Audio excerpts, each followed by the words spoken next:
ஒரு புத்தகத்திற்கு அணிந்துரை எழுதுகிறார்.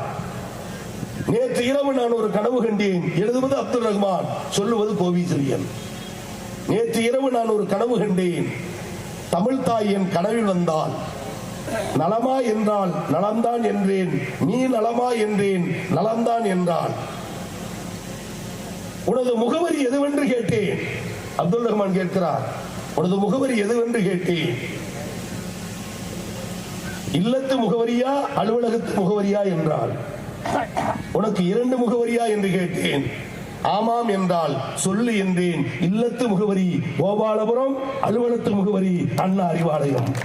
இதுதான் தமிழ் மொழி கலைஞர் என்பதற்கான அடையாளம்.